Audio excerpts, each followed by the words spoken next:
안녕하세요. 국민대학교 정구민입니다. 오늘 카이스트 미래전략 특강을 하게 돼서 영광이고요. 원래 오프라인에서 뵙고서 강의를 좀 드렸어야 되는데 온라인으로 하게 돼서 참 죄송합니다. 나중에 또 뵙고서 여러 얘기 또 나누도록 하겠습니다. 제가 맡은 부분은 이제 주요 미래 기술의 발전 방향 및 시사점인데요.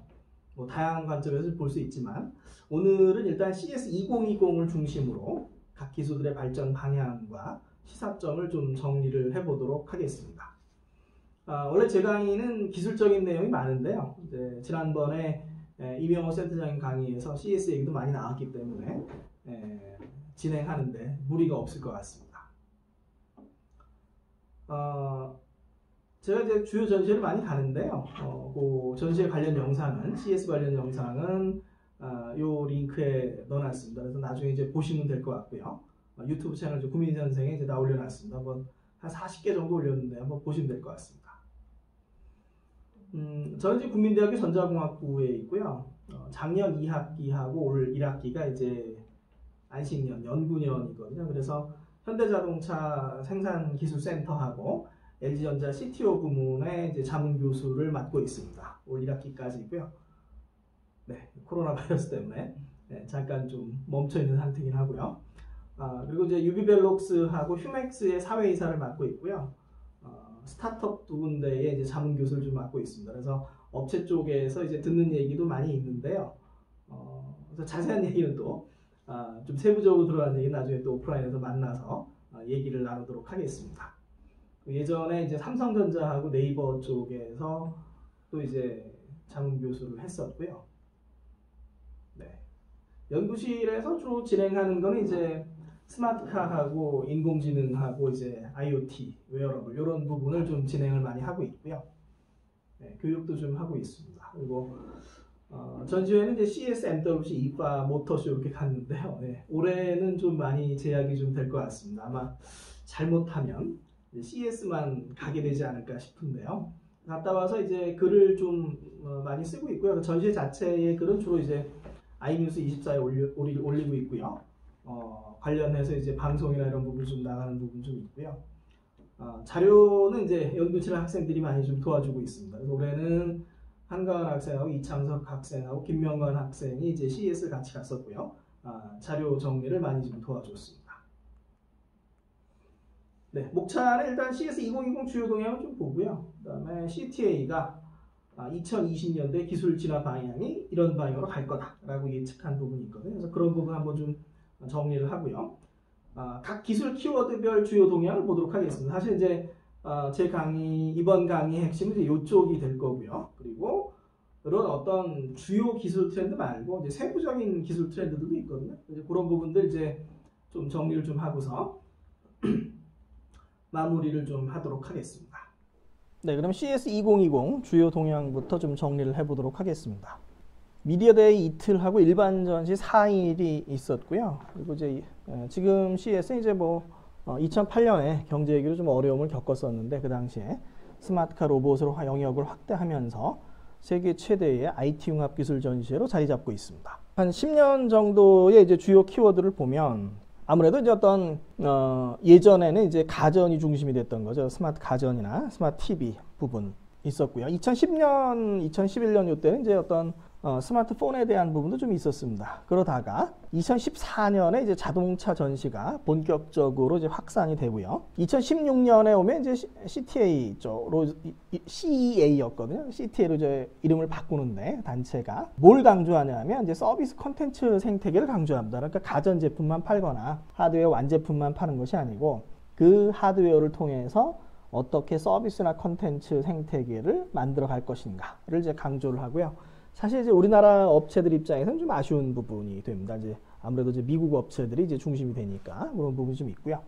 2017년에 이제 오면서 이제 인공지능이 등장을 하고요. 자율주행이 좀 강조가 됩니다. 또 현대차의 레벨 4 자율주행도 2017년에 좀 있었고요. 그리고 이제 2018년에 보면 이제 뭐 세빗 개최가 이제 중단이 됩니다. 컴덱스 2003년에 중단이 됐고요. 그래서 IT의 메인 전시 중에 이제 CS가 이제 메인으로 올라오는 이런 부분이 좀 됐고요. 2019년에 이제 5G가 본격적으로 이제 등장을 하게 됩니다. 그래서 5G나 스마트시티 이런 부분들이 좀 있고, 올해 이제 키워드를 좀 보면 5G, 스마트시티, 로봇, 인공지능, 드론, 웨어러블 기기, 이제 XR 부분, 차세대 교통, AKTV, 스마트홈 이 정도가 이제 주요 키워드가 되고요.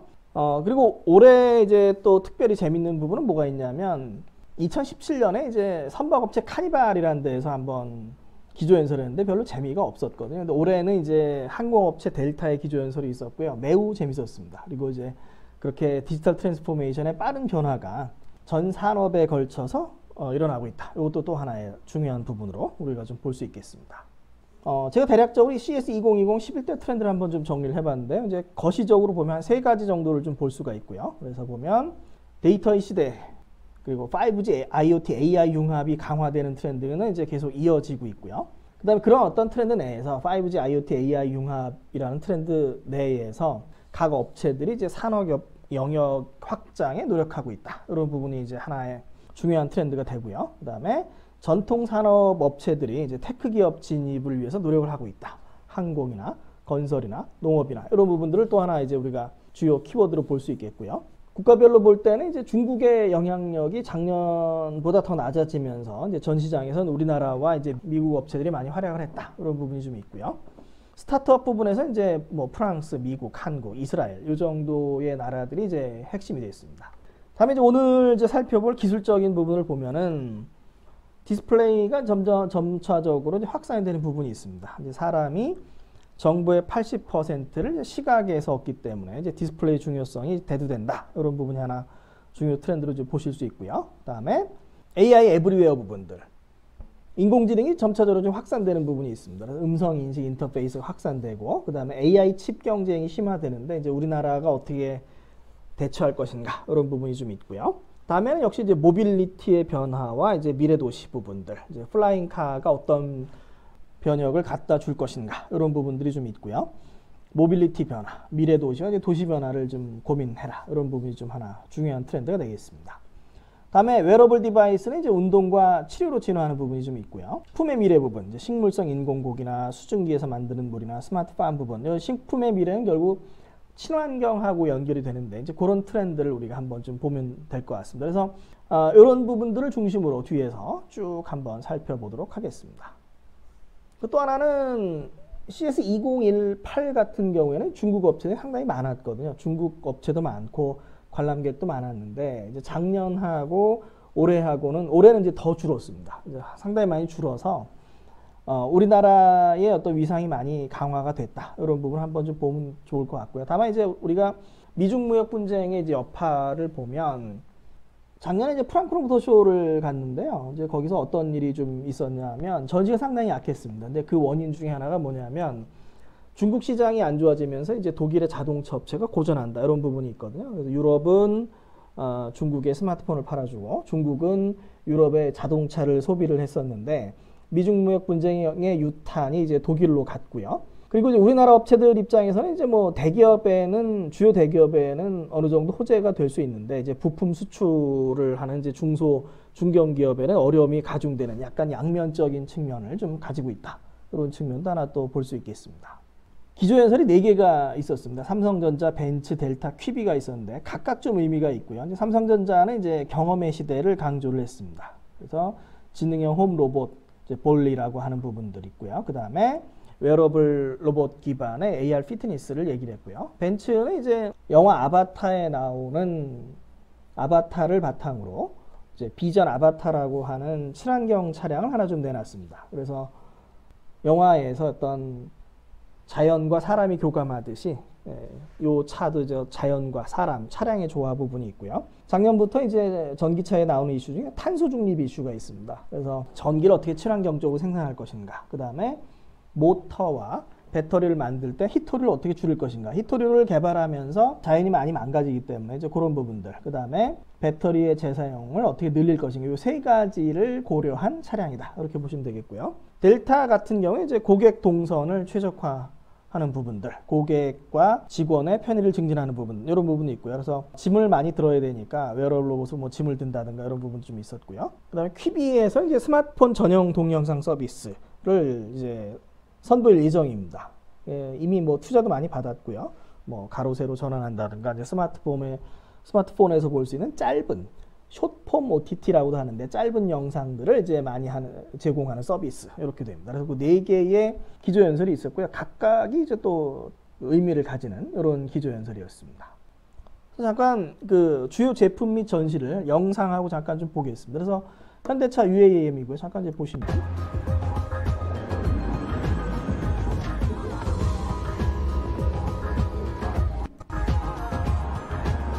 자율주행 셔틀과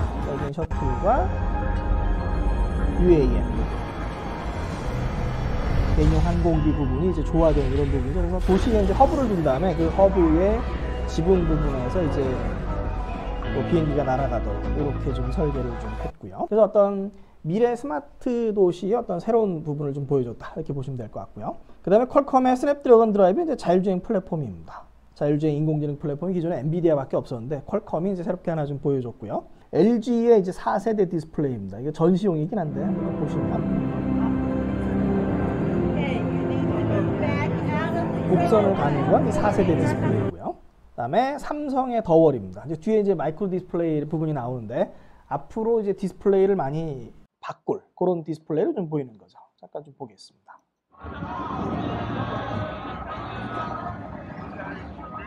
크기가 292인치 어마어마합니다. 다만 이제 이렇게 큰 디스플레이를 만들려면 전 같으면 이제 292인치의 공정이 있어야 되는데 이거 같은 경우는 이제 작은 마이크로 LED 모듈들을 이어서 만드는 그게 기술이고요. 그래서 임의의 크기를 만들 수 있다. 이런 부분들이고. 그다음에 이제 벤츠의 이제 아바타입니다.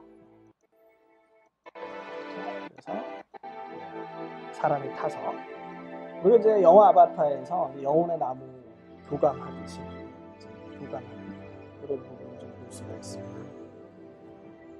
그다음에 부산의 이제 컨셉 The drones scan the job site and transmit the topographic information. 드론이 먼저 지역을 탐사한다.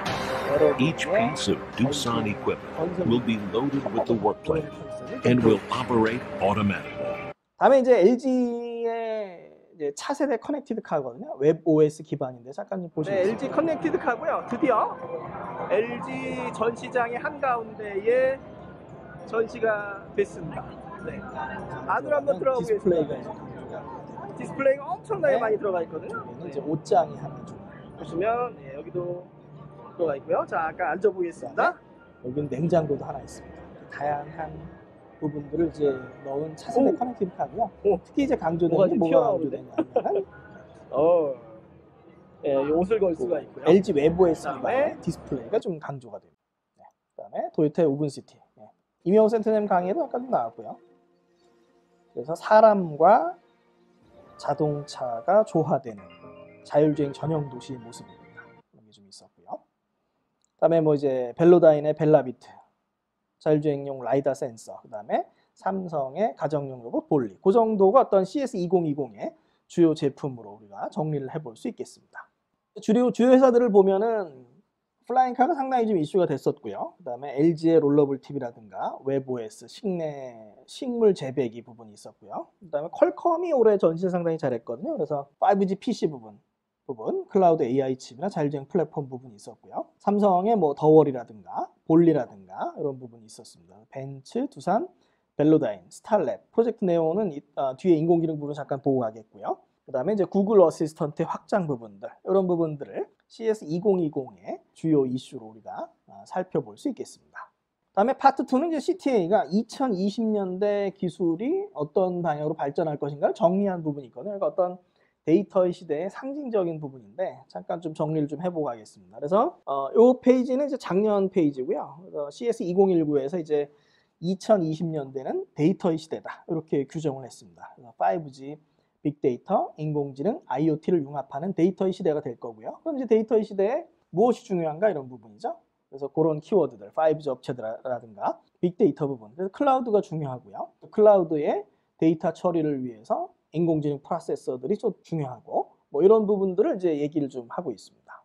그래서 2020년 미국 시장 전망, 지금은 많이 다르긴 한데요. 어떻게 보면 이제 스트리밍 서비스 부분, 그런 데이터 관련 그런 부분들이 많이 강조가 된다. 이런 부분으로 볼 수가 있겠고요. CTA가 이제 앞으로 2020년대를 대표할 6가지 기술 트렌드로는 차세대 교통, IoT와 5G 통신, 디지털 헬스케어, 로봇 기술, 인공지능 AI, 재난복구 기술 해서 6개를 들었습니다. 재난복구 기술이 이제 뭐 코로나 사태하고도 좀 연결되는 부분이 좀 있고요. 그 첫 번째 얘기하는 부분은 뭐냐면 5G가 확산되면서 실시간으로 데이터를 분석할 수 있다. 이런 부분이죠. 데이터를 실시간으로 받아서 분석하고 그러다 보니까 뭐가 중요하냐면 인공지능이 중요해집니다. 데이터를 저장하고 이제 정리를 해야 되는 거죠. 그래서 기존의 인터넷 오브 띵스라는 게 이제 인텔리전스 오브 띵스로 바뀐다. 이런 부분이고 그래서 사물 인터넷에서 사물 인텔리전스로 간다. 그러면은 기존엔 사물들이 연결되고 데이터만 전달을 했는데 이제는 각각의 사물들이 스스로 판단하고 이제 행동하게 되는 거죠. 그러면은 이제 중요해지는 부분이 어디서 판단할 것인가, 어디에 인공지능을 둘 것인가가 중요하고요. 그래서 클라우드에 둘 것인가, 클라우드 AI와 엣지에 둘 것인가, 엣지 AI를 이제 같이 좀 고려를 해야 된다. 이런 부분을 우리가 생각해 볼 수 있겠습니다. 그래서 앞으로 어떤 5G 시장이 이제 크게 성장을 하는데 2022년에 가면 드디어 어떤 미국에서 5G 단말기가 4G보다 많아질 거다. 이런 예측을 좀 하고 있습니다. 그리고 이제 모든 기존의 전통 산업들이 5G와 만나서 바뀌는데요. 예를 들어서 뭐 실시간으로 데이터를 교환하거나 드론이 떠서 실시간으로 파악을 하던가 이런 부분들이 이제 앞으로 좀 중요해질 거다. 그래서 뭐 5G OT 이런 용어도 좀 쓰고 있긴 합니다. 다음에 이제 인공지능의 좀 확산을 보면은 뭐 여러 개의 기기로 가는 거죠. 그래서 요 콜로라는 업체는 미국 업체인데요. 뭐 수도꼭지나 거울이나 뭐 샤워기 이제 가는 거죠. 예를 들어서 이제 재밌었던 부분이 스마트 변기거든요. 변기 부분인데 올해는 좀 마케팅을 좀 잘 하던데요. 보니까 많이 좀 발전했습니다. 그래서 뭘 설명을 하냐면 그쪽 말하는 투누 얘기를 좀 해보면 뭐 변기를 들어 올린다든가 물을 내린다든가 그러면 비위생적일 수가 있는 거죠. 그래서 그거를 이제 음성으로 바꿔주는 부분이 있고요. 또는 변기에 물을 내릴 때 이제 몸을 틀게 되면 뭐 담기 걸릴 수 있어. 그러니까 음성 인식 인터페이스를 하면 돼. 이런 부분입니다. 그래서 얘기하는 게 이제 오픈, 클로즈, 플러시 또는 뮤직 같은 명령어를 음성 명령어를 이용해서 음악도 들을 수 있고 변기도 제어하고 이런 식으로 어떤 그 음성 인식 인터페이스가 스마트 홈에서 점차적으로 확산된다라는 부분을 우리가 한번 좀 중요한 트렌드로 좀 볼 수 있겠습니다. 다음에 이제 스타워즈랑 이제 연결해서 스트리밍 워즈, 그 다음에 미디어 엠파이어 스트라이크스 백. 그래서 그런 어떤 스트리밍 서비스들이 점차 확산되는 게 중요해질 거다. 우리가 좀 보고 있는 부분이죠. 이제 코로나 사태 때문에 더 지금 스트리밍 서비스가 좀 중요해지고 있고요. 줌 같은 화상 회의 시스템도 이제 중요해지고 있고 이제 그런 부분이 좀 있습니다. 다음에 이제 XR 이노베이션 부분들이 있습니다. 그래서 뭐 AR, VR, 어떤 믹스드 리얼리티, 그 다음에 익스텐드 리얼리티 이런 부분들에서 AR, VR의 발전 부분이 상당히 좀 중요해지는 부분이 좀 있고요. 그 다음에 이제 디지털 헬스케어 부분에서는 여러 부분들이 좀 확산이 됩니다. 특히 이제 슬립 테크를 이제 좀 눈여겨보시면 좋겠고요. 뒤에도 잠깐 좀 설명을 드리겠습니다. 그 다음에 결국은 어떤 그 웨어러블 기기들이 디지털 헬스케어로 확산하는 부분들, 또 이런 부분도 하나 좀 중요한 부분이 좀 되고요. 모빌리티의 발전 부분이 있습니다. 그래서 멀티모달 트랜스포테이션은 이제 우리나라에서는 좀 낯설 수 있는데 2016년부터 이제 전 세계적으로 많이 나오는 부분이거든요. 그래서 어떤 부분이냐면 예를 들어서 뭐 강남역에서 국민대를 간다 그러면 중간에 이제 경복궁역에서 내려서 뭐 버스나 택시를 타고 간다. 이런 생각을 해볼 수 있는데요. 그러니까 우리가 경복궁역에서 내려서 지하철을 내리자마자 택시를 부르거나 승차공유를 우버를 불러서 가는 거죠. 그런 부분들을 멀티모달 트랜스포테이션이라고 얘기를 하고 지금 많이 좀 확산되고 있습니다. 그다음에 V2X 커뮤니케이션, 그래서 커넥티드 카가 확산되는 부분이 있고요. 그다음에 이제 자율주행 부분들, 그다음에 전기화가 많이 갈 거다. 이런 예측을 좀 하고 있고요. 그다음에 또 하나 이제 나오는 부분들은 수직 이착륙기 부분입니다.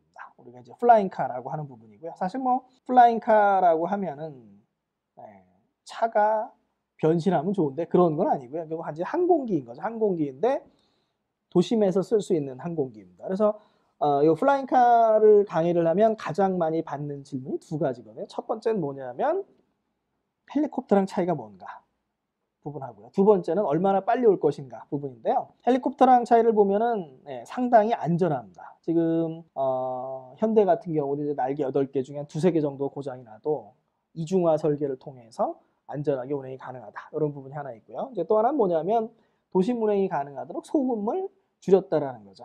그래서 도심 운행이라든가 뭐 도시 간의 연결이라든가 이런 데 이제 플라잉카를 쓸 수 있을 거다. 이런 부분이 좀 있고요. 그다음에 의외로 플라잉카 부분이 빨리 올 수 있습니다. 그러니까 이제 뭐 저는 헬리콥터를 타본 게 이제 최근에 타본 게 CS 끝나고서 그랜드 캐니언을 갔다 온 부분이 있거든요. 뭐 금방 20분 만에 많이 갔다 오는데 이제 그런 것처럼 어떤 거냐면 이제 고속도로가 꽉 막혀 있을 때 이제 플라잉카를 타고 가면 상당히 빨리 갈 수 있고요. 이게 유인 조종으로 처음에는 갈 거기 때문에 의외로 이제 시장에 빨리 등장할 거다. 이런 부분을 우리가 한번 또 살펴보면 좋을 것 같습니다.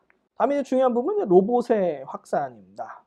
그래서 뭐 예를 들어서 이제 식사용으로 빵을 생산해서 빌딩에 뭐 그거를 날라준다든가 뭐 이런 부분도 좀 있을 거고요. 그다음에 이제 뭐 아이들 지도한다든가 로봇 강아지는 이제 반려동물 로봇이거든요. 뭐 그런 식으로 해서 전반적으로 로봇이 많이 확산되는 부분도 상당히 좀 중요한 이슈로 우리가 바라볼 필요가 있습니다. 작년부터 이제 CES가 리질리언트 테크놀로지라는 거를 좀 넣고 있거든요. 그래서 뭐 회복 가능 기술 또는 뭐 재난 복구 기술 이렇게 좀 얘기를 하는데 지금 이제 지구 온난화가 심화되면서 이제 뭐 지진이나 해일, 산불 같은 재난이 많은 거죠. 뭐 코로나 바이러스 사태도 마찬가지고 그런 재난에서 어떻게 좀 쉽게 극복할 수 있고 재난을 알리고 극복할 수 있는 기술들 이런 얘기를 좀 얘기가 되고 있고요. 올해 이제 나왔던 것 중에는 이제 요 하이드라 루프가 이제 좀 이슈가 많이 됐고요. 물을 재활용하는 부분인데 그러니까 어떤 세탁기에서 나온 물이나 이런 부분들을 이제 집에서 있는 물을 이제 재활용할 물 부족이 심화되니까 재활용할 수 있도록 이런 이제 기술들이 많이 선보였습니다. 네, 여기까지 이제 CTA가 전망한 2020년대의 기술 발전 방향을 우리가 한번 좀 살펴봤고요. 지금부터는 이제 각각의 기술별로 기술 키워드별 동향을 한번 좀 살펴보도록 하겠습니다. 네, 이제 전반적으로 CES에서 나왔던 걸 한 페이지로 정리를 해보면 디스플레이 부분이 있고요. 그 다음에 스마트홈 부분, 웨어러블, AR, VR, 차세대 교통, 로봇 이런 트렌드들이 좀 주요가 되고요. 인공지능이 들어가거나 인공지능이 뒤에서 클라우드에서 데이터를 분석하던가 이런 부분이 좀 있고요. 이제 5G를 통해서 데이터를 전송하고 서로 연결되는 결국 어떤 데이터의 시대, 사물 인텔리전스로 진화하는 것을 우리가 전체적인 트렌드의 핵심으로 좀 볼 수가 있겠습니다. 그래서 보면은 뭐 5G, 인공지능, 드론, 웨어러블, 자율주행, IoT, 로봇, AR, VR, 블록체인, 스마트홈 이 정도의 이제 키워드를 볼 수 있는데요. 이 중에 일부에 대해서 어떤 트렌드로 지금 진화를 하고 있고 그 다음에 CES에서는 어떤 게 있었는지 이렇게 좀 살펴보도록 하겠습니다. 네, 먼저 5G 부분인데요. 5G 부분은 이제 대용량 또는 초고속이죠. 초연결, 초저지연 이 세 가지를 이제 특징으로 하게 됩니다. 그래서 5G에서 중요한 부분은 이제 또 뭐가 있냐면 커버리지하고 스테빌리티 부분이거든요. 그러니까 지금 우리가 스마트시티를 생각하려면 도시 전체를 다 깔아야 되는 거죠. 그 다음에 자율주행을 위해서는 스테빌리티가 보장이 돼야 됩니다. 예전에 뭐 이통사 화재 사고가 있었는데 그래서 마비가 되면은 안전에 문제가 생기는 거죠. 그래서 백업망을 두거나 이런 부분도 우리가 한번 좀 고민을 좀 해봐야 되고요. 핵심 음영 부분은 이제 스마트폰이나 디스플레이, 스마트시티, 헬스케어, 뭐 인더스트리 이런 부분을 좀 들 수가 있습니다. 잠깐 좀 우리가 좀 보고 가면 초고속, 초저지연, 초연결 중에 현재 표준화가 된 거는 이제 5G 표준 릴리즈 15에서는 요 초고속만 지금 돼 있거든요. 초저지연은 지금 한 2분에서 3분의 1 정도 돼 있다고 얘기를 하고요. 초연결 부분, 그러니까 초저지연하고 초연결이 다 되려면 릴리즈 16 올 초에 이제 끝난다고 그러는데 그렇게 좀 돼 있습니다. 그래서 도입 초기에는 어쩔 수 없이 스마트폰 중심의 서비스로 갈 거고요. 그 다음에 기지국 설치했을 때 로컬한 부분, 뭐 스마트 팩토리나 스마트팜이나 물류 자동화나 스마트 스토어나 뭐 스마트 헬스케어, 스마트홈 요즘 로컬 서비스가 이제 중심이 되고요. 나중에 이제 5G가 전체 우리나라를 다 커버한다면 이제 스마트 시티로 가는 이런 부분으로 진화할 거다.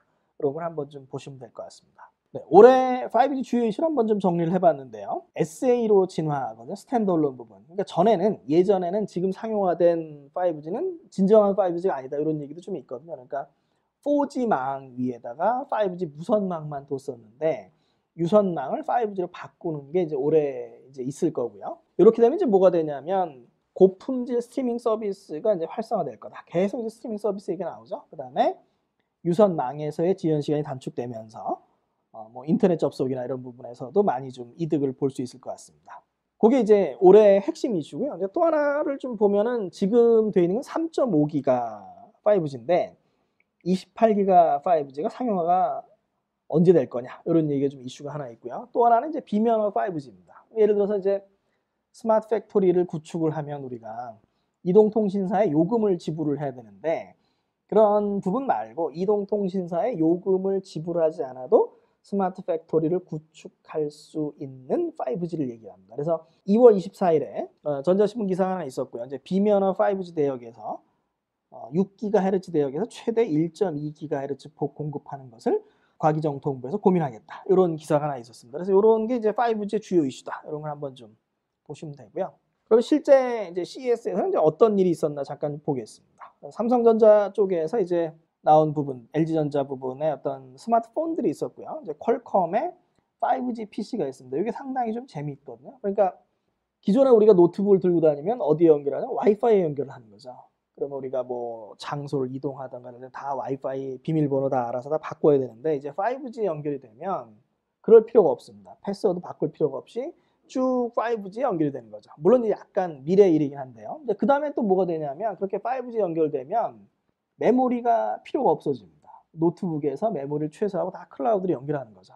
그러면 아까 나왔던 부분이죠. IoT, Intelligent of Things인데요. 그렇게 데이터를 다 클라우드로 업로드를 하면 인텔리전스가 중요해진다. 이런 부분이 좀 있었습니다. 그래서 지금 보면은 이제 지금 순위가 이제 아마존, 그 다음에 마이크로소프트, 뭐 구글 이렇게 되는데 이세돌 구단하고 구글 인공지능이 바둑을 둘 때 핵심 기술 중에 하나가 뭐가 있었냐면은 인공지능 프로세서가 있었거든요. 예. 그래서 지금 구글이 그 인공지능 프로세서를 서버에 좀 쓰고 있습니다. 물론 이제 나중에 이제 엣지 AI에서 엣지용 프로세서 나왔는데 그게 서버에 쓰고 있고요. 작년에 엔비디아하고 이제 마이크로소프트가 클라우드에서 협력하겠다 이런 부분도 있습니다. 그래서 퀄컴이 5G PC를 쓰면서 이제 마이크로소프트랑 협력을 하는데 잘못하면은 엔비디아 하드웨어를 쓸 상황이 되는 거죠. 그래서 퀄컴이 뭘 내놨냐면 클라우드용 AI 프로세서, AI 보드, AI 모듈을 내놨습니다. 그래서 퀄컴이 어떤 5G에서 상당히 좀 확산되는 이런 부분을 좀 보이고 있다. 이런 부분 하나 좀 중요하게 보시면 될 것 같고요. 그 다음에 서비스 측면에서 보면 SK텔레콤이 이제 5G MEC라는 걸 내놨습니다. 모바일 엣지 컴퓨팅이라고 하는 부분은 이제 뭐냐면 지금도 보면 기지국은 무선인 거죠. 그러니까 기지국 내에서는 1ms로 우리가 제어가 가능합니다. 근데 이게 유선망을 통하면 다른 기지국은 유선망을 통하기 때문에 지연 시간이 뭐 수십 ms만 이렇게 걸리는데 지금 이제 그런 부분들을 4G망을 쓸 때는 한 200ms 정도 잡고 있고요. 5G망을 쓸 때 한 70ms 이렇게 얘기를 좀 하고 있는데 그 유선망의 지연 시간을 5G MEC는 뭐냐면 기지국 내에 이제 클라우드 서버를 설치해서 엣지 컴퓨팅을 구현합니다. 그래서 빠르게 처리할 수 있는 이런 부분이 좀 되고요. 그 다음에 5G 멀티미디어 서비스 중에 이제 대표적인 부분은 뭐를 보고 있냐면 멀티뷰 서비스거든요. 그러니까 하나의 영상을 찍을 때 여러 개의 카메라를 써서 다 채널로 이제 영상을 즐길 수 있는 부분들, 이런 부분들을 한번 SK텔레콤에서 소개를 했습니다. 그래서 5G 관련한 부분들 한번 보시면 되겠고요. 다음은 이제 디스플레이 진화 부분에서는 이제 많이들 들어보셨을 겁니다. 마이크로 LED, 플렉서블 디스플레이, 그 다음에 트랜스퍼런트 디스플레이. 이게 이제 앞으로 좀 이슈가 될 거로 보고 있는데요. 올해는 이제 마이크로 디스플레이가 상당히 좀 이슈가 됐습니다. 이건 작년 그림, 219인치 작년 그림인데 올해는 이제 292인치 어마어마한 크기의 디스플레이를 삼성이 좀 선보였습니다. 근데 이제 요 핵심을 보면 제가 잠깐 그림을 좀 그려놨는데 전 같으면은 292인치면 292인치 공정에서 잘라야 되는 거죠. 그러면 이제 예를 들어서 292인치만 팔아야 됩니다. 그런 이슈가 나오는데 마이크로 LED는 어떻게 하냐면 예를 들어 뭐 팔뚝만한 크기나 또는 뭐 A4 용지만한 크기의 그 하나의 모듈들을 쭉 연결해 갑니다. 그래서 임의의 크기를 만들 수가 있습니다. 공정 자체가 바뀌는 거죠. 그럼 디스플레이 자체가 시장 자체가 바뀝니다. 그래서 마이크로 LED 기술을 먼저 선점한 업체가 가격을 충분히 낮춰요. 지금 상당히 비싼데요. 가격을 낮추면 앞으로 상당히 큰 시장을 차지할 수 있다. 이런 얘기가 좀 되고요. 플렉서블 디스플레이는 지금 폴더블 폰에 좀 많이 쓰이고 있고 그리고 이제 투명 디스플레이는 이제 앞으로 자동차 같은 데 많이 좀 쓰일 거다. 이렇게 좀 보고 있습니다. 그래서 디스플레이 혁명이 좀 일어날 걸로 보는데요. 기본적으로 사람이 정보를 받아들일 때 80%를 시각에서 받아들인다고 합니다. 그러니까 데이터의 시대에 데이터가 많아지면 그 데이터를 사용자에게 효과적으로 보여주기 위해서 디스플레이가 점점 더 늘어나야 되는 거죠. 그래서 비전자 소재의 디스플레이화가 일어날 거다. 이런 예측을 좀 하고 있고요. 벽이나 천장이나 가구나 자동차 부분 이런 부분들을 좀 얘기를 하고 있습니다. 물론 이제 지금으로서는 이제 어떤 마이크로 LED 가격은 상당히 비싸고요. 그러니까 2018년에 146인치를 삼성이 처음 내놨는데 그때 가격이 한 3억 5천만 원 정도 되거든요. 그러니까 지금 한 292인치면은 가격이 낮아지도 한 적어도 한 10억 정도는 이제 할 텐데요. 이제 앞으로 이제 한 1, 2년 정도 지나면 이제 기술이 안정화되면서 가격이 많이 낮아질 걸로 좀 보고 있습니다. 그래서 디스플레이 대표적인 전시품 삼성 더월과 LG 이제 새로운 물결을 이제 보고 계시고요. 그리고 이제 실제로는 원래는 팔아야 되는 제품은 8K TV인 거죠. 8K TV 경쟁을 서로 해야 되는데 실질적으로 이제 포커스가 이쪽으로 많이 좀 갔고요. 미래 기술에. 그다음에 LG 같은 경우는 커넥트가 디스플레이 부분들. 여기다 이제 LG 제품이거든요. 세 개가. LG도 이제 145인치의 마이크로 LED를 전시했습니다. 그래서 뭐 작년에 이제 삼성 LG의 디스플레이 경쟁을 뭐 우려 섞인 시선으로 보고 그랬는데 그게 결국 이제 어떤 예전에 이제 삼성 애플의 스마트폰 경쟁에서 보면 삼성 애플이 양강으로 떠오르는 것처럼 디스플레이에서 올해 같은 경우에는 삼성 LG가 메인으로 많이 좀 부각이 됐다. 부분 좀 보시면 되겠고요. 그다음에 이제 폴더블 폰 부분이 좀 있습니다. 모토로라 레이저 있고 하웨이 메이트 X 있는데 실질적으로 이제 아웃폴딩 폰인데 아웃폴딩 폴더블 폰이 상당히 예쁘긴 합니다. 잠깐 좀 써봤는데요. 다만 이제 문제가 뭐냐면 떨어졌을 때 쉽게 깨지는 거죠. 그래서 우리가 옛날에 보면 뭐 경도의 10단계 좀 활석, 방영, 인정, 석황, 감금 그러면 경도가 한 5 정도라고 그러거든요. 지금 스마트폰이 경도가 한 8 정도. 그러니까 상당히 약한 거죠. 플렉서블 상당히 약하기 때문에 실질적으로 아웃폴딩으로 상용을 해서 대대적으로 내놓기 쉽지 않을 거다라고 예측을 하고 있습니다. 다만 이제 뭘 좀 봐야 되냐면 만약에 여기다 마케팅을 붙이면 어떻게 될 거냐는 거죠. 그러니까 폴더블 폰은 기존 폰이 아니라 명품으로 잘 써라 이런 명품 마케팅을 적당히 폴더블 폰 업체들은 가져갈 필요가 있지 않을까 그런 생각도 좀 해봅니다. 다음에 이제 올해 마이크로 LED를 대대적으로 좀 선보였고요. 뭐 삼성, LG 부분, 뭐 국내 루멘스를 비롯해서 뭐 소니도 있었고, 그 다음에 중국 업체들도 있었는데요. 이제 중국 업체들 같은 경우에 이제 아직은 좀 보면은 기술이 부족한 게 마이크로 LED를 결국 핵심 뭐냐면 마이크로 LED를 붙일 때 붙이는 쪽 붙일 때고 접합점에서 얼마나 영상이 잘 나오는 건데요. 뭐 줄이 쭉 가기도 하고 이제 이런 부분이 있었습니다. 그래서 아직은 좀 많이 좀 부족하다. 이런 부분 한번 좀 보시면 되겠고요. 네, 다음은 이제 스마트홈으로 넘어가겠습니다. 이제 스마트홈의 이슈는 결국 연결하고 인공지능이죠. 그 연결 쪽에 이제 뭐가 있냐면 올해 나온 이슈는 이제 타사 가전을 연동하는 부분이 있습니다. 여러 개의 다른 회사 제품들을 연동하는 부분이 있고요. 그 다음에 스마트폰의 허브는 누가 될 것인가? 네, 일반적으로는 다 인공지능 스피커가 될 거라고 생각을 하고 있는데 인공지능 스피커가 될 것인지 TV가 될 것인지 냉장고가 될 것인지. 근데 엔지니어들이 좋아하는 건 냉장고고요. 왜냐하면 냉장고는 24시간 켜져 있습니다. 네, 그런 게 좀 있고요. 다음에 인공지능이 이제 대대적으로 좀 탑재가 됩니다. 그래서 카메라로 읽어서 진단하거나 뭐가 있다고 뭐 검사하거나 이런 부분도 좀 있고요. 그 다음에 중요한 부분이 스마트 올락 부분이요. 서비스랑 이어진다고 이제 써놨는데요. 예를 들어서 아마존 키 서비스 같은 경우는 뭐냐면 미국에서 택배를 자주 잃어버리니까 집 안으로 배송을 하는 거죠. 그러면 배송자에게 일회용 패스워드를 제공합니다. 배송자가 문을 한 번만 열고 들어갈 수 있고요. 그때부터 카메라로 녹화를 좀 하고 뭐 주인에게 보내주기도 하고 그 화면을 그 다음에 놓고 나오면 다시는 집에 들어갈 수 없습니다. 그래서 원타임 패스워드라고 하는 스마트 올락이 중요해지고요. 그 다음에 여기 이제 배송하는 장면 하나 넣어놨는데 이건 어떤 거냐? 우리가 백화점에서 물건을 사면 그거를 직접 실을 필요 없이 마찬가지로 원타임 패스워드로 실어주고 오는 거죠. 네. 그 다음에 또 뭐도 있냐면 우리가 이제 차량을 공유할 때도 원타임 패스워드가 중요해집니다. 그래서 작년에 현대도 관련해서 디지털 키를 이제 상용화를 좀 했었습니다. 스마트홈 주요 동향을 보면 이제 OCF라는 표준이 올해부터 2020년부터 대대적으로 양산을 하겠다라고 얘기를 했습니다. 그래서 이 OCF 표준은 어떤 거냐면 원래는 삼성전자가 주가 돼서 만든 표준이고요. 제가 삼성전자 자문할 때 이제 했던 일도 OCF랑 좀 관련되어 있습니다. 근데 그 당시에 퀄컴의 표준하고 경쟁을 했는데 OCF 표준이 후발주자이면서도 퀄컴 올신 얼라이언스를 누르고 지금 전 세계 사실상 표준을 차지했습니다. 그래서 우리나라 업체들이 이제 삼성, LG 뭐 주도한 표준이라서 상당히 의미가 좀 있고요. 그래서 여기서는 어떻게 되냐면 예를 들어서 뭐 삼성의 스마트폰으로 일렉트로룩스의 뭐 전기 청소기를 뭐 제어한다든가, 뭐 LG의 TV로 뭐 하이얼의 냉장고를 제어한다든가 이런 식으로 서로 다른 회사들의 제품을 연결하고 데이터를 공유하게 만든 플랫폼이고요. 올해부터 이제 대대적으로 양산을 시작한다고 CES에서 발표를 했습니다. 상당히 중요한 이슈가 될 거고요. 우리나라 중소기업들에게도 이제 좋은 찬스를 제공해 줄 것으로 보입니다. 다음에 이제 CES 2020의 주요 혁신사항을 보면 인공지능 인터페이스를 많이 강화를 하거든요. 뭐 세탁기라든가 거울이라든가 우리나라 업체고요. 아이콘 AI.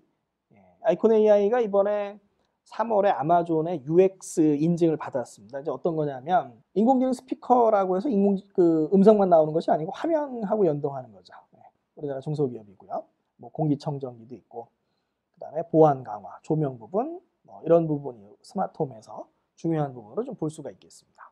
다음에 이제 인공지능 쪽으로 넘어오면 이제 AI로 뭐 다양한 일을 하지만 상용화적인 입장에서 회사들이 고민하는 건 뭘 고민하고 있냐면 지금 AI 엔진을 구동하기 위한 하드웨어를 어떻게 싸게 만들 거냐 이런 얘기를 좀 하고 있습니다. 예를 들어 대표적으로 엔비디아의 뭐 제슨 TX2 이런 걸 쓰면은 한 50만 원 정도 이렇게 들거든요. 그러면 하드웨어 인공지능을 돌리기 위해서 그 정도의 하드웨어가 들어가면 가격이 올라가는 거죠. 그래서 지금 저전력 초소형 인공지능 칩셋을 어떻게 만들 것인가가 이제 전세적으로 이슈가 되고 있고요. 아까도 이제 구글 TPU를 말씀을 드렸는데 구글이나 이제 퀄컴이나 엔비디아나 모든 업체들이 다 이쪽에 포커스를 좀 맞추고 있습니다. 그래야 이제 하드웨어 가격이 낮아지니까 이런 부분이고요. 그래서 이제 반론도 있거든요. 물론 모든 데이터를 클라우드로 옮기면 된다라는 것도 있는데 그게 이제 5G가 얼마나 빨리 가느냐의 문제이지만 아직은 이제 시간이 좀 걸릴 거기 때문에 상당히 중요하다. 이 부분 한번 좀 봐주시고요. 그다음에 인공지능 음성인식 인터페이스가 많이 확산되고 있는 부분이 있습니다. 그래서 뭐 일반 기기들, 모든 기기들이 다 음성으로 제어하는 부분이 좀 있고요. 올해 이제 CES 이슈가 됐던 부분은 이제 AI가 만드는 가상 캐릭터 부분이거든요. 그래서 프로젝트 네온 부분이 있고요. 스마트홈에서 확산하는 부분. 그리고 최근에 전시회에서 상당히 중요한 부분이 뇌파가 상당히 중요하거든요. 뇌파 분석하고 스마트 헬스로 가는 부분에 인공지능이 많이 적용된다. 이런 부분들을 한번 우리가 중점적으로 보시면 되겠습니다. 그래서 올해 CES에 나왔던 인공지능 잠깐 좀 보면 호라이즌 로보틱스는 중국 업체입니다. 중국 업체인데 인공지능 자율주행 플랫폼 만들고 이런 업체고요. 작년에 이제 성공적으로 전시를 했는데 참고로 말씀드리면 호라이즌 로보틱스가 2019년 3월에 작년 초에 투자를 얼마를 받았냐면 7천억 원을 받았습니다. 어디에서 받았냐면 SK 차이나가 이제 중국 자동차 업체들하고 협력해서 했다고 그러고요. 7천억 원을 받았는데 우리나라에 잘 나가는 스타트업이 두 군데 있거든요. 인공지능 칩셋 스타트업이 이제 UX 팩토리하고 퓨리오사 AI는 두 군데가 있는데 참고로 작년 11월에 퓨리오사 AI가 투자받은 업체가 80억입니다. 7천억 대 80억. 그래서 인공지능 칩셋 부분이 우리나라가 많이 뒤쳐져 있기 때문에 투자가 많이 필요하다. 이렇게 보시면 되겠고요.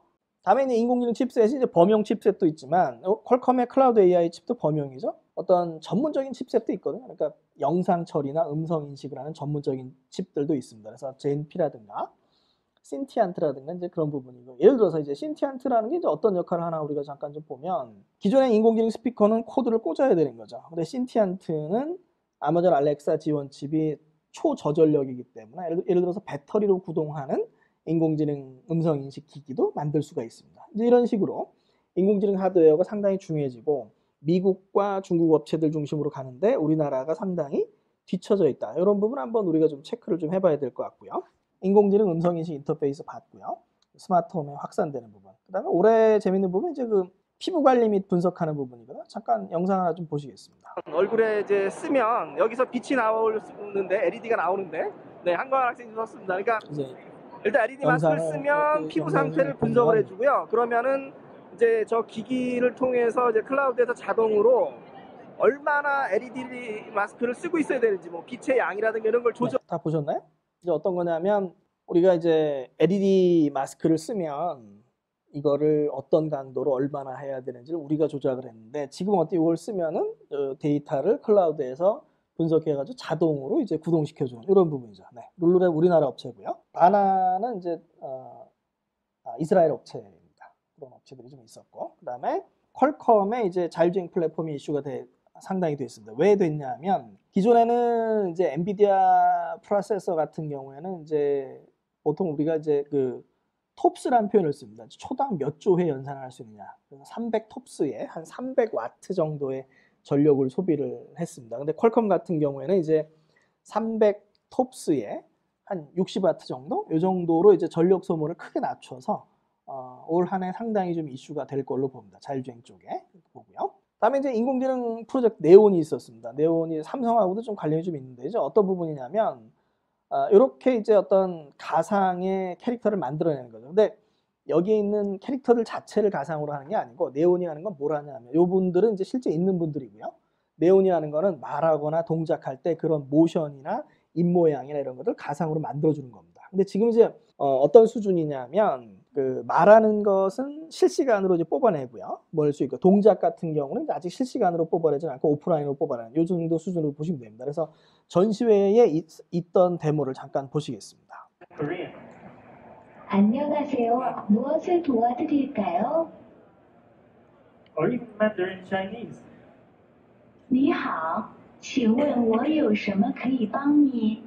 그래서 사람이 이제 말하는 부분들을 즉 입모양이나 얼굴 근육 이런 것들을 이제 학습하는 이런 부분들이고요. 네온에 가서 상용화까지 얼마나 걸리냐고 물어봤는데 그랬더니 하는 얘기가 이제 회사 만든 지 4달밖에 안 됐답니다. 세상이 정말로 빨리 변하고 있습니다. 다음에 이제 특히 이제 자동차나 가전에서 중요하게 보는 부분이 인공지능 고장 진단이거든요. 그러니까 고장을 미리 진단하는 거죠. 고장 진단이나 고장 예측하는 부분인데 LG가 이제 프로액티브 케어 서비스라고 하는 컨셉을 작년 하반기에 얘기를 했고요.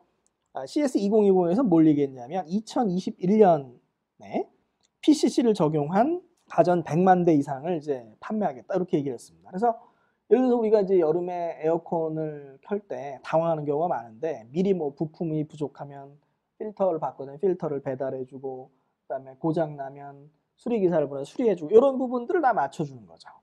그리고 이제 또 하나 이제 중요한 부분 역시 그 의료 응용 부분 이런 부분들이 이제 인공지능에서 최근에 업체들이 바라보는 주요 이슈가 되고 있다라고 좀 생각해 볼 수 있겠습니다.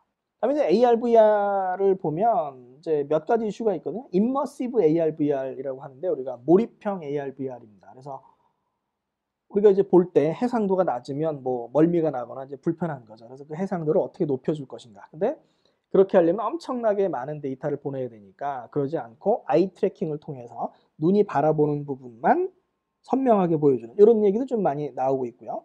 5G랑 연계해서 대용량 데이터를 보내줘서 그런 부분을 사라지게 하는 이런 부분도 얘기가 좀 되고 있습니다. 그다음에 이제 타격감을 느끼기 위해서 웨어러블 슈츠라든가 향기 합성 부분, 또 렌즈나 임플란트형 이런 부분이 있습니다. 임플란트 부분은 뒤에 이제 웨어러블 디바이스에서 좀 얘기를 할 거고요. 결국 어떤 디지털 트윈인 거죠. 그래서 현실 세계와 가상 세계가 융합하는 부분이 있고요. 서비스가 확장하는 부분들 이런 부분들이 이제 AR, VR의 최근에 주요 이슈로 좀 볼 수가 있습니다. 그래서 나온 제품들은 이제 앞에 나왔던 부분하고 거의 같고요. AR, VR 보는 부분들, 착용형 기기, 컨트롤러 없는 동작 인식이나 또는 AR, VR 부분, 서비스 부분 이런 식으로 좀 나눠볼 수 있습니다. 우리나라 업체들이 상당히 많은데 여기 레티나라든가 BFTX, CJ 부분들, 이제 V터치 부분, 바우치가 V터치 T가 들어가야 됩니다. 그다음에 그 정도가 이제 우리나라 업체들이고요. 이제 웨어러블로 넘어오면 여기 이제 기기, 의복, 패치, 임플란트를 적어놨는데요. 그러니까 어떤 정보 제공에서 사람의 정보를 재고요. 단순히 어떤 뭐 지금 몇 시다 이런 거에서 측정하는 부분들 넘어서 패치, 몸에 붙일 수 있는 부분. 나중에 이제 임플란트까지 들어갑니다. 그러니까 몸에 심는 거죠. 근데 여기는 아직 기술적인 장벽이라기보다는 뭐 기술적인 장벽도 물론 있는데 심리적인 장벽이 있습니다. 인간의 존엄성에 대한 부분이죠. 물론 임플란트 치아를 얘기하는 건 아니고 여기에 이제 어떤 IT가 접목된 기기인 거죠. 통신을 통해서 뭘 제어한다든가 제거나 이런 부분들. 그래서 여기에 어떤 장벽들이 좀 있는 상태입니다. 어쨌든 올해 나온 주요 이슈는 뭐냐면 능동 웨어러블 부분이거든요. 그래서 원격으로 뭐 진단하거나, 그러니까 기존에는 단순히 어떤 그 정보 제공 부분에서 원격 의료랑 연결이 되고요. 또는 미세 진동을 이용한 통증 완화 이런 부분도 있습니다. 2018년에 제가 좀 재밌게 봤던 기기는 뭐가 있냐면 모디우스라는 제품인데요.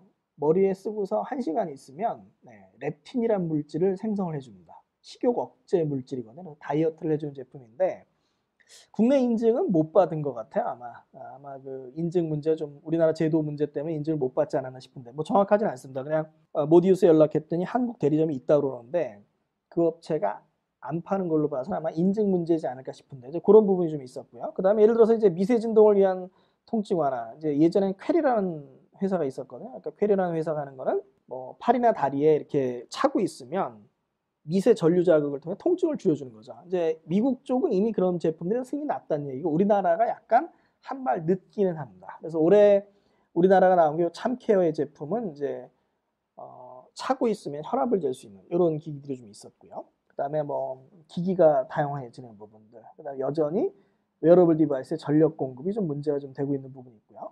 스포츠 및 슬립테크가 또 하나 좀 이슈가 됩니다. 이런 어떤 웨어러블 기기의 트렌드가 있다. 특히 중요한 건 능동 웨어러블 부분이 상당히 중요하다. 이런 부분도 한번 우리가 눈여겨보시면 좋을 것 같습니다. 다음에 로봇 부분인데 여기 LG고 삼성이거든요. 그래서 로봇 시장이 이제 본격화가 됩니다. 로봇 시장이 대기업이 막 들어오는 거죠. 왜 그렇게 되냐면 인공지능 기술이 발전하고 기계 제어 정밀도가 향상하면서 실질적으로 사람과 인터페이스 할 수 있는 기계 제어 시스템이 만들어지는 거죠. 그 다음에 스마트 팩토리에서도 생산 로봇 이슈가 좀 있고요. 협동 로봇이 상당히 좀 중요해지는 부분이 있습니다. 사람과 기계의 협동, 기계와 기계의 협동 이런 게 좀 있고요. 이제 개인 맞춤형 서비스 로봇 부분들. 그래서 스마트홈에서는 이동할 수 있는 기기가 사실은 청소기밖에 없거든요. 그래서 스마트홈에서 로봇이 이동성을 가지는 유일한 기기인데 음성 인식을 통해서 사용자의 파트너가 되면서 사용자의 감성도 반영할 수 있다. 이런 부분이 좀 있고요. 그다음 이제 배송용 로봇이라든가 여기 이제 포드의 에질런트 로보틱스의 이제 배송용 로봇 부분이고요. 푸드테크 연계한다든가 이런 부분들을 우리가 한번 또 체크해 볼 수 있습니다. 그래서 이제 업무 보조 로봇 부분들 보면은 LG나 삼성의 어떤 셰프봇, 다이닝 솔루션 부분들, 그 다음에 유비테크 중국 업체거든요. 유비테크가 에임봇은 이제 어디에 쓰는 거냐면 데이터 센터에 사람이 체크할 수 없는 높이를 이제 다 체크해 점검해주는 이런 로봇이 하나 있었고요. 네, 폴른 로보틱스는 이제 협업 로봇이에요. 잠깐 좀 보실까요? 협업하는 이런 걸 좀 볼 수 있습니다. 네, 게임을 지금 하고 있죠? 네. 나왔습니다. 그랬더니 로봇이 한참 보고서 고민을 좀 하다가 동작을 할 거고요. 사람과 로봇의 이제 협업 로봇이고요. 다음에 돌봄용 로봇, 파이브 우리나라 로봇이고요. 그 다음에 톰봇 부분 있습니다. 이게 로봇입니다, 지금. 그 다음에 교육용 로봇, 핑퐁 로봇 우리나라 로봇이고 혁신상 받았고요. 다양한 로봇 애플리케이션으로 로봇이 확산되고 있다. 이것도 한번 우리가 좀 중요한 트렌드를 좀 볼 수가 있습니다. 다음에 자율주행 모빌리티, 최근에 자동차가 이슈가 되면서 이슈가 상당히 많거든요. 그래서 보면은 미래 모빌리티 변화와 도시의 변화. 그러니까 도시를 두 개로 나눌 수가 있습니다. 기존 도시 부분이 있고요. 그 다음에 새로운 자율주행 전용 도시. 그러니까 모빌리티의 발전은 새로운 도시의 발전을 이끌거든요. 뭐 철도라든가 고속도로라든가 그런 부분이 이끌었다면 이제 자율주행을 통해서 자율주행을 할 수 있는 자율주행 전용 도시가 생기면 서울이나 부산 같은 대도시들이 구도심이 될 거다. 뭐 이런 얘기도 좀 나오고 있고요.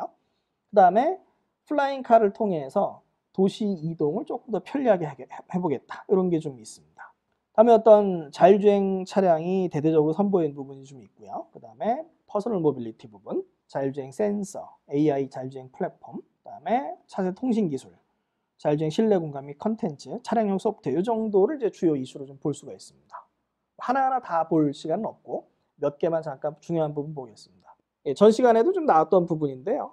잠깐 좀 보면 현대가 추구하는 건 뭐냐면 기존 도시에서 허브를 만드는 거죠. 그래서 자율주행 셔틀을 통해서 오면은 여기에 플라잉카를 타고서 다른 지점으로 이동하는 이런 컨셉이고요.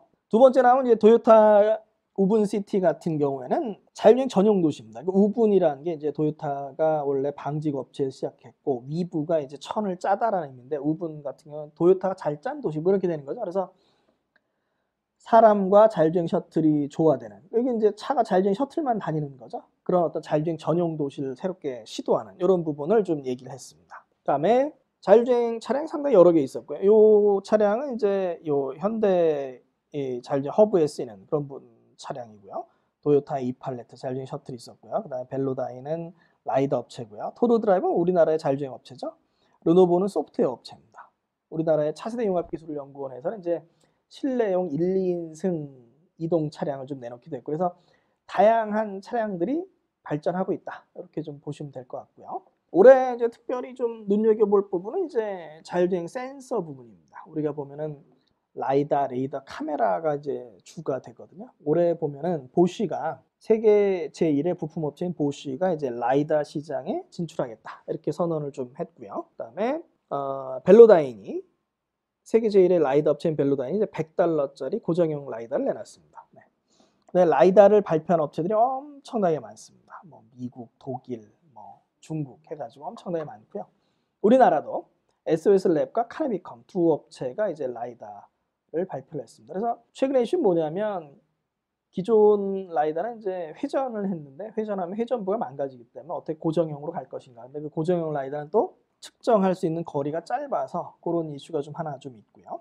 두 번째는 지금 라이다가 이제 905나노를 사용하는데 905나노가 라이다 빛을 눈으로 보면 망막에 손상을 줄 수가 있습니다. 그래서 1550나노로 어떻게 진화할 것인가 이런 부분이 좀 있고요. 그다음에 이제 라이다 센서가 전엔 자율주행만 쓰이다가 이제 산업용에 막 쓰이는 부분이 좀 있습니다. 그래서 콰너지 같은 경우에 이제 삼성이 투자한 업체인데요. 네, 지금 산업용에서 많이 좀 쓰고 있습니다. 나중에 이제 제가 유튜브 채널 구민 선생이 올려놓은 영상들도 한번 보시면 될 것 같습니다. 그 다음에 최근에 전시에서 이슈가 되는 게 이미지 레이더라는 게 이슈가 되거든요. 그러니까 지금의 자율주행에 쓰이는 레이더들은 기존의 레이더들은 그냥 뭐가 있다 없다만 알 수 있는 부분인데 이거를 3D로 인식하겠다라는 거죠. 물론 해상도는 라이다보다 떨어지지만 라이다 같은 경우에 빛이기 때문에 눈이 오거나 비가 오거나 뭐 날씨가 안 좋거나는 못 쓰는데 레이더는 그런 부분에서 장점을 갖는 거죠. 그래서 우리나라의 스마트 레이더 시스템이나 비트센싱, 이스라엘의 바야 등이 이제 주요 업체가 되고 있고요. 그래서 대표적으로 어떻게 알려져 있냐면 이스라엘의 바야가 돈은 제일 많이 벌고 있고요. 기술력은 우리나라의 스마트 레이더 시스템이 가장 좋다. 이렇게 좀 알려져 있습니다. 재미난 부분은 이제 레이더 기술이 이제 다양하게 쓰일 수 있는데요. 바야에서 이제 제시한 사용인데 한번 보시면 리테일 부분입니다. 소매 부분이고요. 딱 봐도 보이시죠? 그러니까 뭐 몸에 뭘 지녔나 수색하는 데 쓰일 수 있고요. 그다음에 스마트홈 같은 경우에는 보면 예를 들어서 뭐 독거노인분들 도움이 필요한 부분들한테 카메라를 놓으면 사생활 침해가 되는 거죠. 근데 레이더로 움직이고 있다, 없다 정도만 이제 판별하면 상당히 많은 도움을 줄 수 있다. 이런 얘기도 좀 나오고 있습니다. 그래서 결국 앞에도 마찬가지인데요. 자율주행이 좀 멀었고 가기는 좀 시간이 걸리지만 일상생활 속에서는 센서들을 쓸 때가 상당히 많다. 이 부분 한번 좀 우리가 재밌게 보면 될 것 같습니다. 실질적으로 이제 그런 애플리케이션이 많이 늘어나고 있고요. 어디에 쓸 것인가 한번 생각해 보는 것도 좀 좋을 것 같습니다. 다음에 이제 열화상 카메라 부분이거든요. 그러니까 우버 자율주행차 사고가 났을 때가 밤이었는데 열화상 카메라가 있었으면 사람을 좀 더 쉽게 감지할 수 있지 않았을까 이런 얘기 좀 나왔습니다. 그래서 사람을 쉽게 감지할 수 있다는 얘기고요. 지금 보면은 요 라이다 밑에다가 60도씩 해서 열화상 카메라를 6개를 좀 해놨습니다. 다음에 이제 우리나라의 마이크로 시스템이나 한번 좀 잠깐 보겠습니다. 자가 세정 유리. 자가 세정 기술이고요. 지금 물을 뿌려서 여기 막 맺혀 이슬이 막 맺혀 있는데. 여기에 이제 전류를 통하면 어떻게 되는지 잠깐 보겠습니다. 예. 네, 흘러내리는 게 보이시죠? 예. 그래서 유리를 자가 세정할 수 있는 이런. 네, 그래서 얇은 막을 입힌 다음에 전류를 흘리면 물을 흘러내리게 하는. 지금 자율주행 센서의 클리닝 시스템이 상당히 좀 중요하기 때문에 이제 그런 부분들도 이제 중요해지고 있습니다. 다음에 이제 자율주행 차가 지금 실내 공간이 중요해지거든요. 그러니까 자율주행 차에서 사람이 운전해서 해방되면 실내 공간이 중요해지는데 이제 LG의 커넥트카하고 BMW i 인터랙션 이즈에서 이제 관련한 컨셉을 좀 내놨습니다. 그래서 LG 커넥트카 아까 봤던 것처럼 뭐 가전들을 옮겨오는 거죠. 그래서 기존 자율주행하는 플랫폼이 밑에 있고요. 위에는 거실을 그대로 옮겨옵니다. 그러면 가전 업체들과의 협력이 많이 강조가 될 거다. 그래서 LG 쪽이 이제 그 자동차 쪽에서 많이 좀 일을 많이 하고 있고요. 실질적으로 뭐 이제 LG 웹 OS라든가 이런 부분들, 가전용 OS도 가져오고요. 뭐 물론 이제 뭐 배터리나 모터라는 이런 부분도 있고 다양한 부분에서 이제 일을 좀 많이 하고 있는 부분이 좀 있습니다. 다음은 새로운 트렌드 관련 키워드를 보겠습니다. 그러니까 앞에서 나왔던 것들은 어떤 거냐면 최근 기술의 주 방향이고요. 작긴 한데 이제 새롭게 나타난 트렌드를 잠깐 좀 보겠습니다. 첫 번째는 식품의 미래이거든요. 식물성 인공고기, 수증기로 만든 물, 거실에서 키우는 채소 이렇게 됩니다. 그래서 먼저 식물성 인공고기를 보면 식물성 대책이 왜 필요한가 이런 거죠. 왜 필요하냐면 선진국에서는 인구가 줄고 있지만 전 세계로 보면 인구가 늘고 있고요. 그러면 그 늘어나는 인구가 용류를 소비하게 되면 가축을 더 키워야 되고 그럼 그 가축에서 분뇨 문제, 메탄가스, CO2 문제, 사료 문제 여러 가지 문제들이 발생을 하는 거죠. 그래서 그런 거를 방지하기 위해서 환경 보호를 위해서도 식물성 대체육이 필요하다 이런 부분이고요. 워터젠의 제니하고 제르메스 워터 상당히 재미난 기술들이거든요. 투자도 많이 받고 있고요. 이제 어떤 거냐면 공기 중에 수증기에서 물을 만드는 거죠. 물 부족 국가들이 늘어나고요. 그 다음에 상수도가 제대로 안 돼 있는 나라들에서 이런 기술을 통해서 이제 수증기에서 물을 만들 수 있는 이런 부분들 한번 중요한 부분으로 봐야 될 거고요. 그 다음에 플랜트 큐브는 이제 엔싱이라는 우리나라 업체입니다. 모듈형 농장 부분, 스마트팜 부분이고요. 그래서 뭐 거실에서 키우는 채소 부분 이런 부분을 한번 좀 우리가 전반적으로 보면 좋을 것 같습니다. 식품의 미래였고요.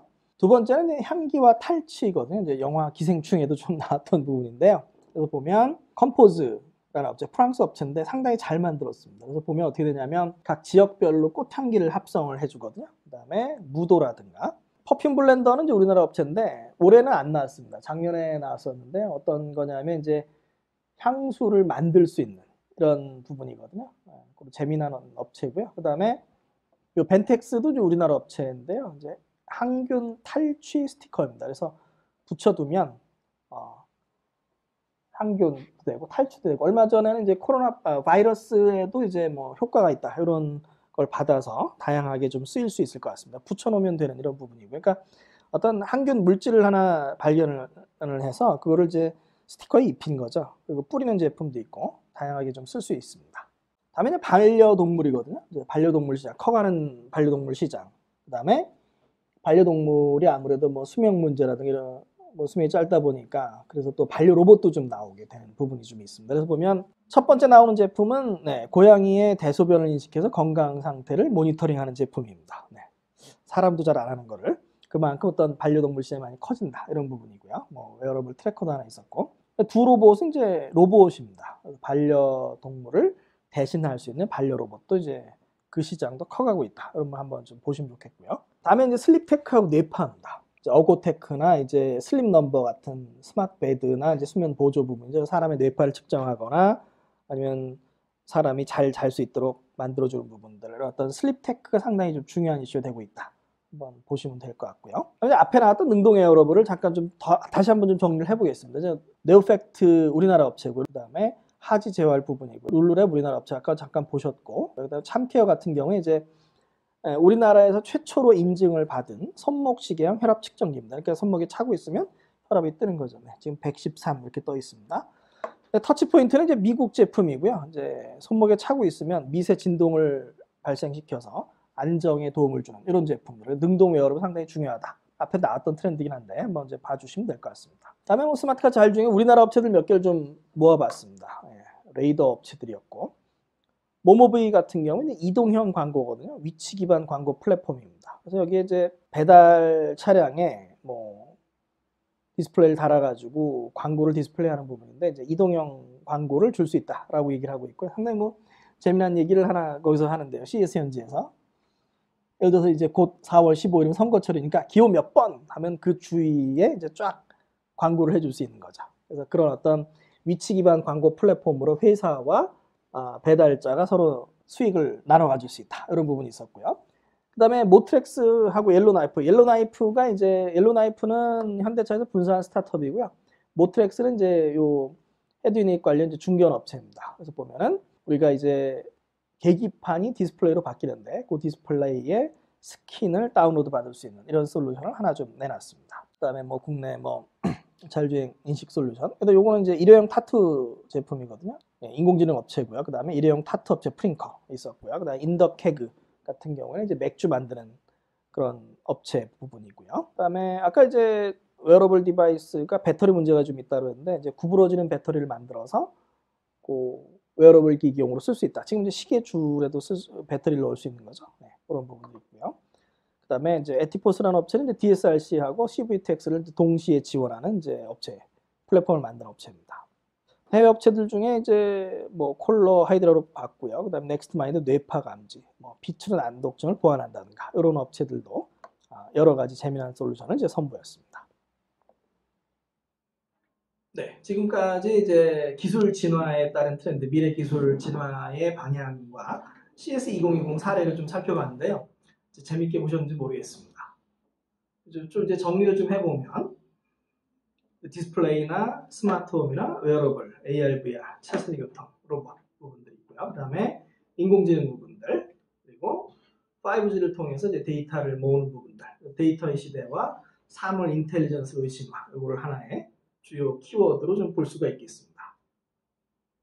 CS2020의 이제 우리나라 업체 전시를 잠깐 좀 정리를 해보면 대기업 전시와 스타트업 전시 모두 좀 좋았습니다. 그런데 몇 개 좀 고민할 부분을 우리가 좀 살펴보면 역시 플랫폼 전략 부분들, AI 플랫폼 클라우드, AI 칩 부분 이거 우리가 다 만들 것인가 라는 문제는 아니고요. 결국은 어떤 부분은 만들고 어떤 부분은 응용 제품이나 서비스를 만들어야 될 텐데 어떻게 전략적으로 투자를 해나갈 것인가 이런 부분들을 좀 고민을 해봐야 될 것 같고요.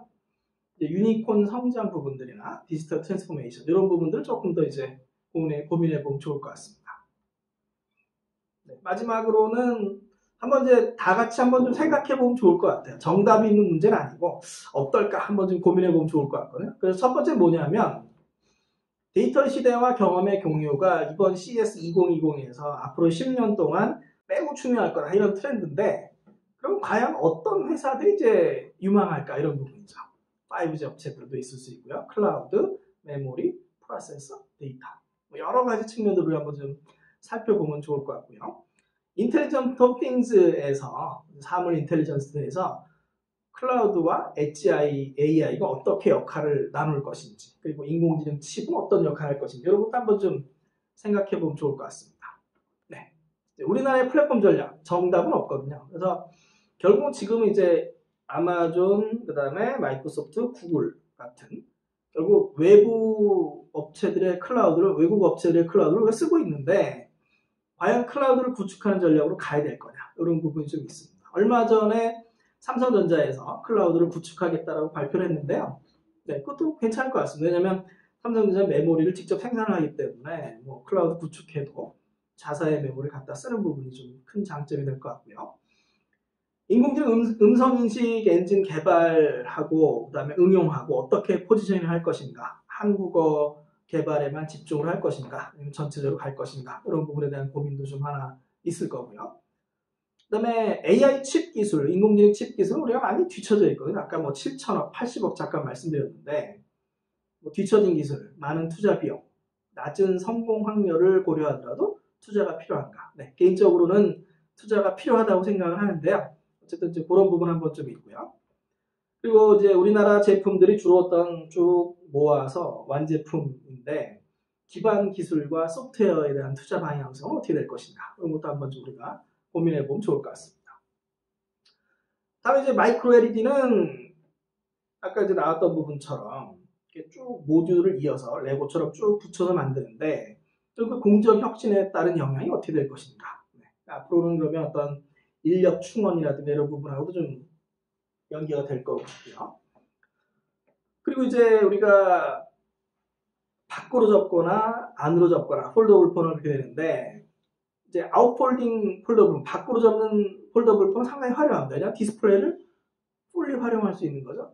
하지만 깨지기 쉽습니다. 그러면은 우리가 이걸 어떻게 가져갈 것인지 또는 앞으로 전망은 어떻게 될지 한번 좀 생각해 보는 것도 좋을 것 같습니다.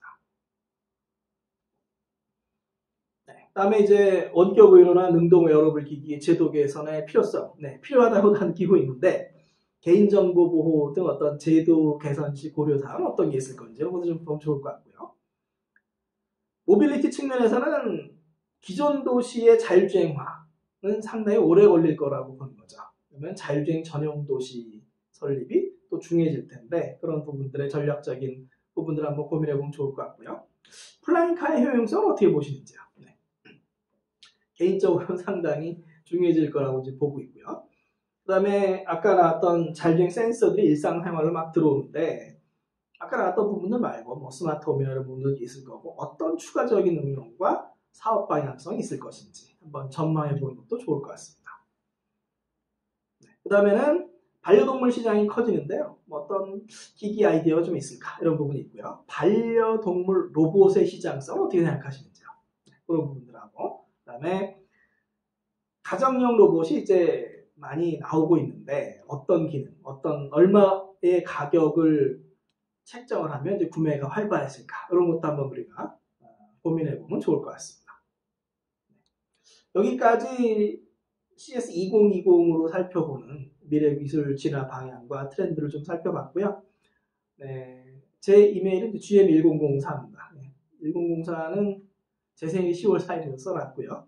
네, 페이스북도 있으니까 여러 가지 말씀 나누시면 좋을 것 같고요. 유튜브 구민선생의 관련 영상이나 강의자를 좀 올리고 있습니다. 참고하시면 될 것 같습니다. 2020년 코로나 바이러스 다들 참 많이 어려운데요. 2020년 우리나라의 발전을 또 이끌어 주십시오. 감사합니다.